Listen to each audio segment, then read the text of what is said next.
Okay, we have a pretty good crowd of folks here, so go ahead and get started. Again, this is Tina Bateman. I've spoken to a lot of you, and I want to thank you for joining us today. Um, as we mentioned in our email, we want to get your funding out to you at the time when you need it. And what we've experienced is that the process with PMS is moving a lot slower than we anticipated.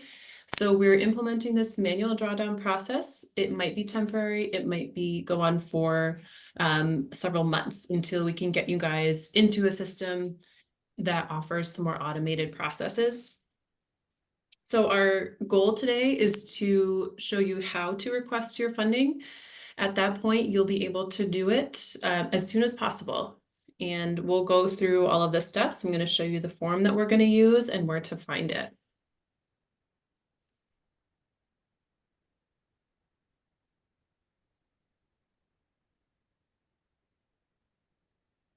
Okay, so again, we're going to talk about this payment request form, this SF-270. We'll talk about submitting your request, how this change impacts those compliance, the risk assessment requirements that you may have, what this means for tracking your funds, and then we'll hit on any upcoming events and questions that you might have. So if you guys do have questions, go ahead and put them in the chat, or you can unmute yourself. This is a look at our timeline. This has not changed much from our previous presentation. We have sent out to NOAs to everybody who has returned their documentation and it's been approved. So if you haven't received your NOA and you're not sure if we're waiting on something from you, go ahead and reach out.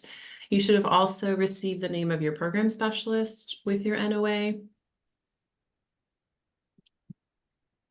And you'll be getting contact from your program specialist about any next steps that you may or may not have requiring your risk assessment. These SF-270s, this is your funding request form. These can be submitted as soon as possible, and we'll talk about how often those can be submitted and what works best for your organization. You can see on the screen, we're going to have you email those to that HAVCAP email address, havcp@eac.gov. And then our outlier there is your reporting, and we know those reports are due at the end of April, and we expect your GLASS logins at the end of March or early April, and we'll walk you through that process. And as I said, if we do move to an automated funding process, we'll take you through it step by step, and we'll keep you informed. But for right now, this is how you're going to request your funding.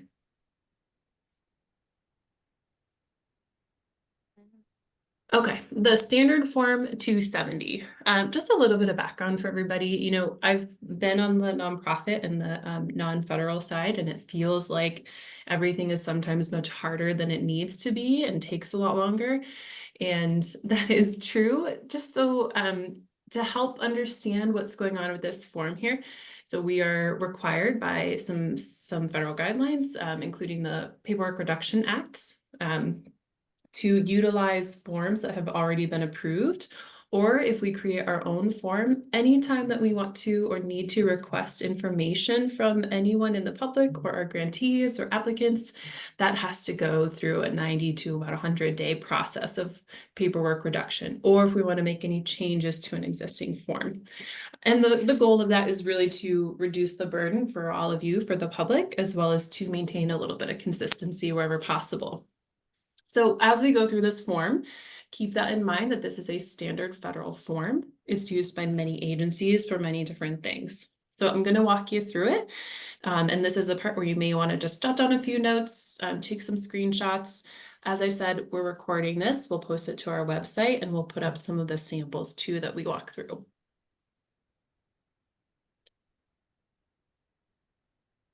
Okay, I'm going to move over. We're going to look at a couple samples of this SF-270.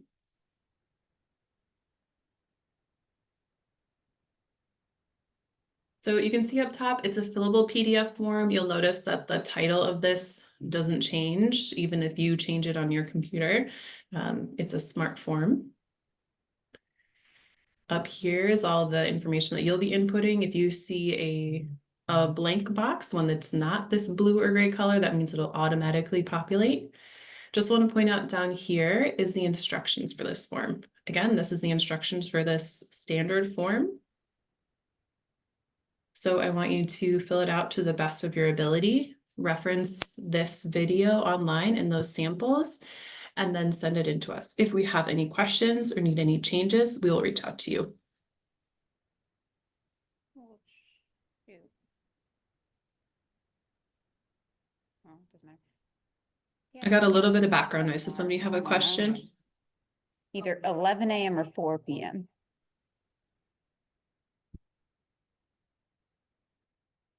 Okay, there we go. So we're going to walk through a couple of these areas here.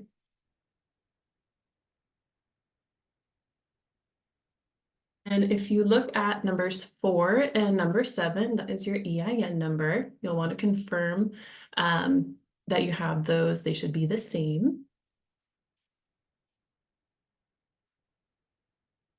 Looking at number 5, you're going to self-identify a sequence for your requests. So the first one should be number 1. Just make sure that when you do the next one, it's number 2. So you use a sequence for tracking. This period covered by the request, this is one that you're going to want to confirm for each reimbursement that you do. And whichever time frame you choose to use, you'll just want to make sure before you submit that you have all of the expenses that you're going to include. And for the next request, you'll be able to start on hopefully the day after moving forward.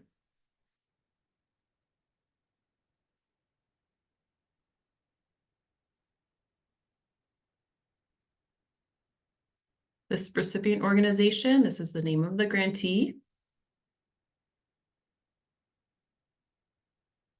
The payee, this is if you have a fiscal sponsor or doing business as the person who will be receiving the money. We'll talk about this when we get back to the presentation, but the money is sent to the banking information that you have in sam.gov. So there's no banking information on this form.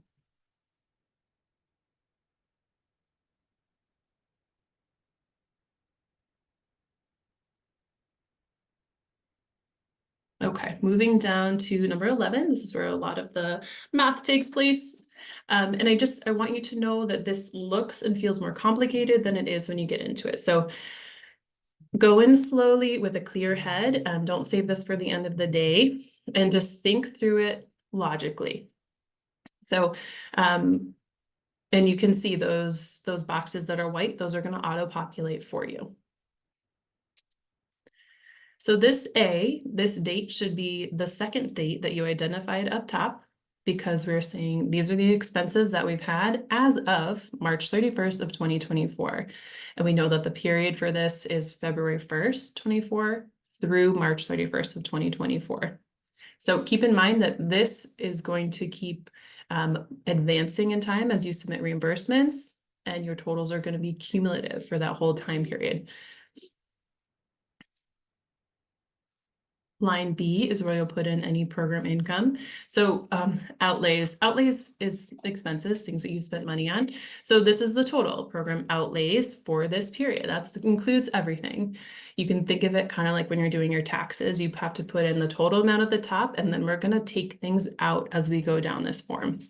First one is program income. If that applies to you, it probably doesn't. I don't know that we have anybody who's going to be collecting program income. If you do, please reach out to your program specialist. Just make sure that we're reporting that correctly. This one's going to auto-populate for you, less any program income.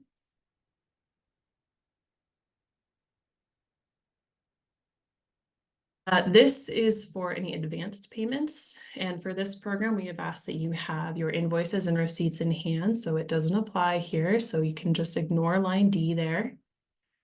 And then E is the total. You can see we're still at $10,000 for this request. We haven't changed that. So now when we get to F, this is the non-federal share of the amount on line E. So of all of the expenses to this date, how much of that is your match amount. It's up to you, your organization's practices, if you want to do your 10% match, 10% of every request, or if you're going to space it out differently throughout the course of the 2-year grant program. So you see, we're going to take out that amount. And that leaves us with $9,000. That's our federal share of all of the expenditures we've put in up to this date. Line H, this is where you're going to have to be really good about your tracking. You need to put in any federal payments previously requested. So for this first request, doesn't apply. We'll look at an example of your second request. You're going to put in that amount here. We don't have any, so we're not going to subtract anything else from the total. And so your federal share now requested for this one is $9,000. The thing that I recommend doing at the end of this is just, does it make sense, right? So this, you can see this one's auto-populated.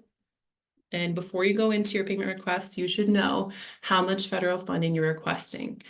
So $9,000, if that's what you're anticipating, that's great. And then you can just think through, yep, we have this, we have 10,000 expenses. We know that we spent $1,000 on our match amount, so that's exactly where we should be.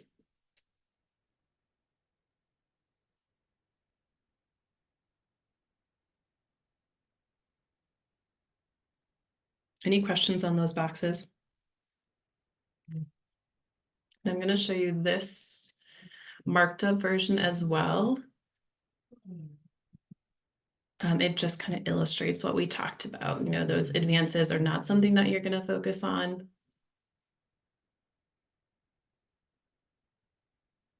These line J here and then section 12, not something that you need to worry about. And then we have the certification down at the bottom. So for your certification, I'm going to ask that you either use a wet signature, so print it out, sign it and scan it and send it to us, or use a certified signature. So if you have Adobe, it's more than just putting a signature that uses the script font in there. What you're looking for is when you have to input a password or a PIN, and then it stamps it for you with the time and date of that signature.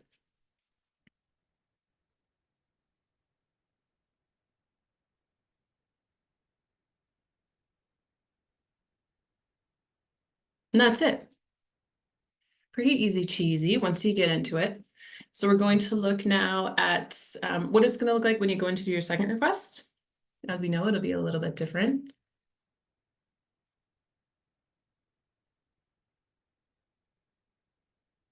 All of that information will stay the same. Oh, you will want to make sure that number 5 up here, you've advanced that to the next sequence.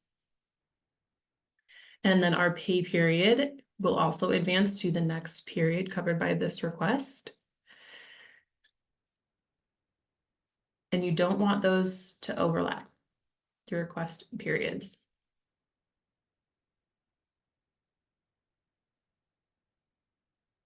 The dates, those should be the time period that your expenses were incurred. Okay, so now for this line A, we have moved to the date. Now it's the end of April. So this is 1 month later. This total here is cumulative. We're looking at your total expenses up until this date from the beginning of the grant program. You'll do that for every reimbursement. So this line A is going to keep getting larger and larger. And then we're going to take out things the same way we did before. Program income we don't have. This is our total expenses for the period.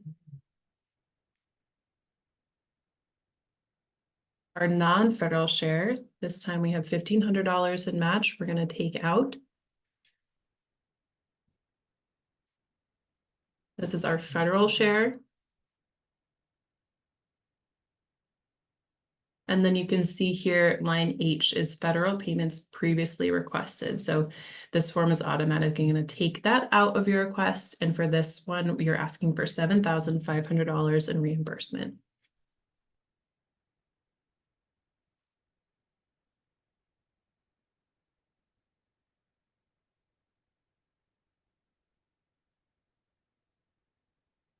It's going to be a lot easier to understand and make more sense when you get in there. Has anybody used an SF 270 before? Go ahead and just put it in the chat or put a thumbs up if you've used this form before.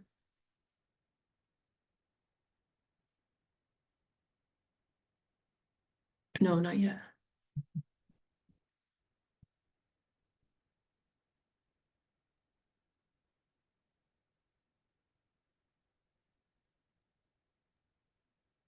Yes, that's good. So, I I apologize. I know this is dry. As you guys are getting in here and using this form, reach out to us with questions, but also let us know how this process is working for you. Explain line G again. Yeah.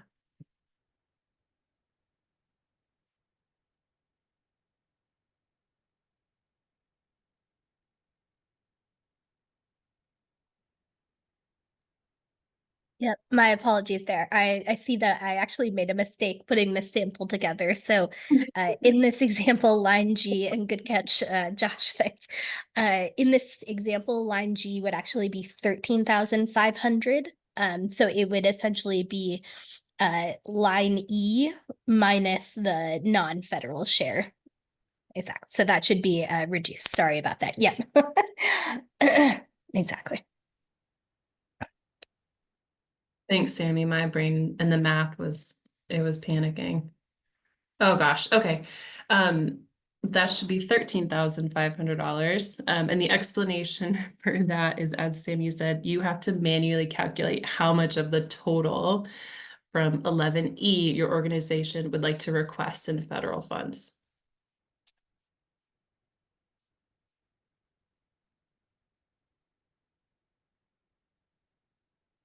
Good question. Oh, yeah.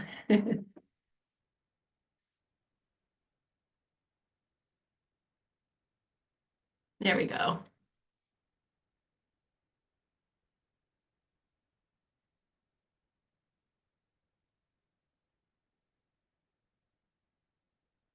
Is line F also cumulative? Non-federal share of amount on line E. Yes, everything is cumulative.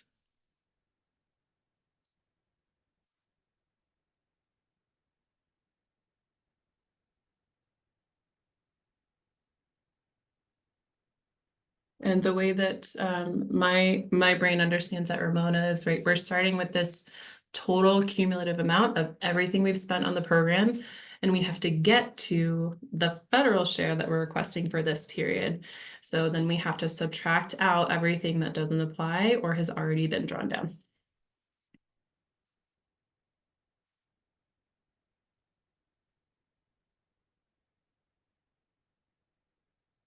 I'm gonna pull up, let's see this one again. If you just want to look at it or take a screenshot, it's kind of helpful to know which areas you may or may not need to focus on. Again, look at those directions and do the best you can.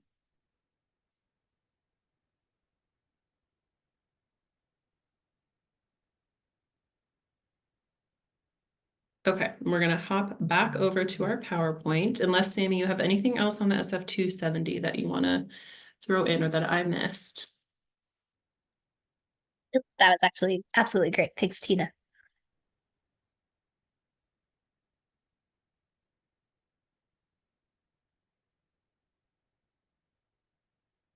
Okay, so thanks for going through that with me. A couple things to think about in doing this. We're asking that you fill out this form to the best of your ability, and then you can submit it to that email address on the screen. That's the HAVCAP email address. You should be pretty familiar with that. The form will be available on our website. That's on the HAVCP webpage. In terms of request frequency, you can request funds as often as necessary to meet your needs, as often as it works well for your organization.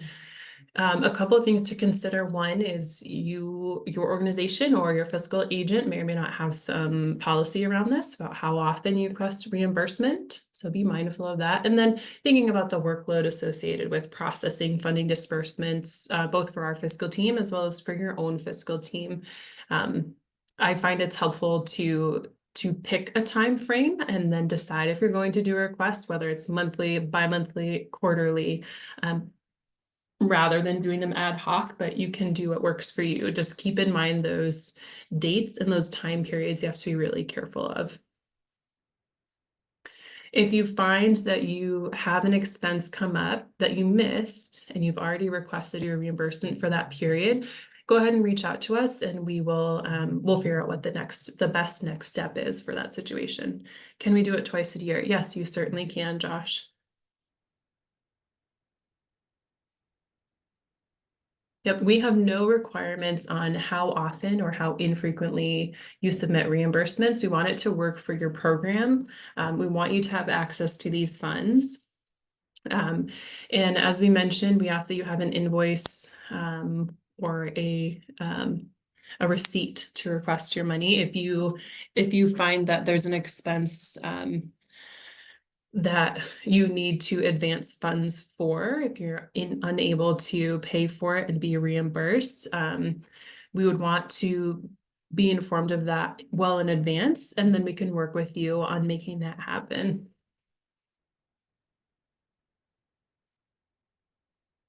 So I mentioned the banking information. This one's big. If you take anything away from this, know where to find the SF-270, and you need to confirm your banking information. We have no access to your banking information, and it is not on that form that is submitted. So we're going to get that form, we'll review it, we're going to move it over to our Treasury Department, and then they work with the Bureau of Fiscal Services to release the money to the bank information that you have at sam.gov. Okay, so what do you need to do? What does that mean? You need to log into your sam.gov, confirm that that bank information is correct. If you have a fiscal agent, fiscal sponsor, you need to let them know and make sure that they confirm that information is correct.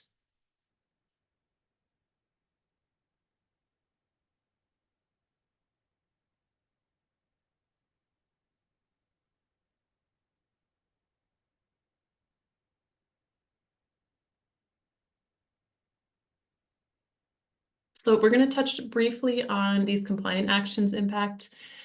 Again, this is very similar to what we outlined in orientation, and it applies based on your risk level that you are assessed at, either low, medium, or high. Our medium risk grantees are going to submit their supporting documentation with their first funding disbursement. High risk grantees will be required to submit with each funding disbursement request up until if your risk level changes. And please submit your documentation to your assigned DAC grant specialist right after you submit your request. So we do not have a specific time frame for this. It is up to you when you submit your first payment request. If you're required to, please also send your documentation to your grant specialist, whenever that may be for you. Eric asked, can we submit a detailed ledger instead of receipts? So Eric, we need to confirm allowability of expenses and the date, and that's an appropriate expense. So a detailed ledger would be a good thing to include, but I also like to see receipts and invoices.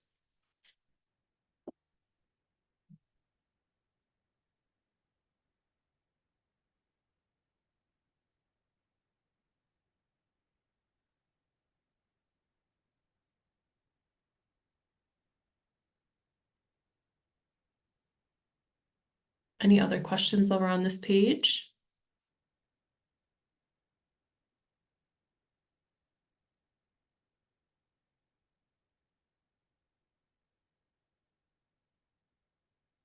Okay, so tracking funds. So the tracking of your grant funds, this is something that you should be doing internally. And if you're not, then this is a great time to start. But doing manual drawdowns, and you could see that you needed to input historical data into those drawdowns. So you really need to be comfortable with the system that you're using to track each of these items on the screen. It's your amount requested to date, expended to date, your remaining grant funds, and then the same information for your match funds.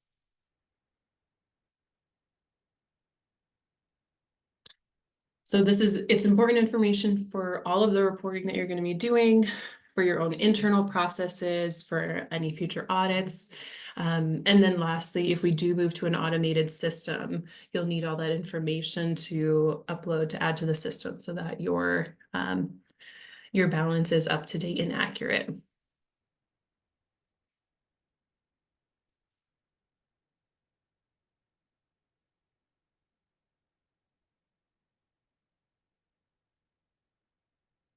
Okay, so that is the information that I want you all to take away, that we are doing this SF 270, where to find it. Go back to this video and just make sure you skip over that part about 11G, move to the accurate information there. Just to review a couple of things, we have your reports. Those are going to be due at the end of April. Those will be submitted through Glass. You have not received your login information that yet, but you will within the next several weeks. We'll send more information about how to complete your reports in there. Once you are able to log in, basically you're going to be completing the progress report as a Word document and then attaching it as a PDF to your financial report. Your financial report will be submitted online in online web form in Glass. And we do have our quarterly program call coming up on May 15th at 5 p.m. We're hoping to have our communications team on to talk about some best practices for marketing your program and recruitment. We're also hoping to have in the next couple months a presentation from our Office of Inspector General about, I believe we were going to do internal controls, things that come up in audits, recommendations from the IG, really. It's an awesome opportunity for you all to hear from folks who actually conduct the audits. And at a time when you're still kind of getting your feet under you with this grant. So it's a great opportunity to hear from them, ask questions. They're an awesome group of folks. Okay, I promised you a short meeting. If you have any questions, if you want to look at that form again, now is the time. Please let me know.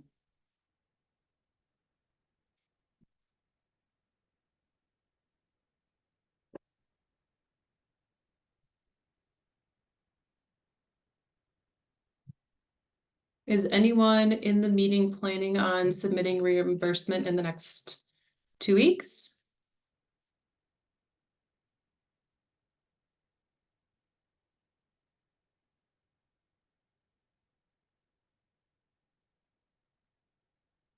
No questions, no reimbursements. Okay. Oh, I have a favor to ask, and so we do have agency-wide meetings with the Election Assistance Commission. We have those bi-weekly, and we will be presenting on the College Poll Worker Program in 2 weeks. I would love to provide information about what you all are doing and what you have done if you did an event or any activities for Help America Vote Day at the end of January. If you have photos or a video or a testimonial that you can send to me, that would be wonderful. Trust me, what folks love to hear about grants is what you all are doing, not what we are doing behind our desk. So I'll send an email to follow up, but just to get that in your ear, I would love some information from details and photos from you all. Okay. Stephanie, we have not received a communication from our grant specialist. Is that still forthcoming? Stephanie, did you receive your NOA? Yes, okay. I can follow up with you.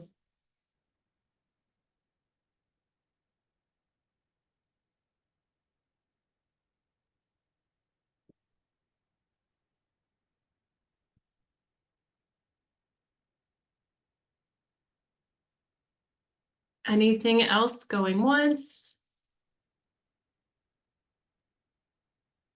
Twice? Thank you so much, everybody. I appreciate you being here, and we will be in touch very soon. Have a great day.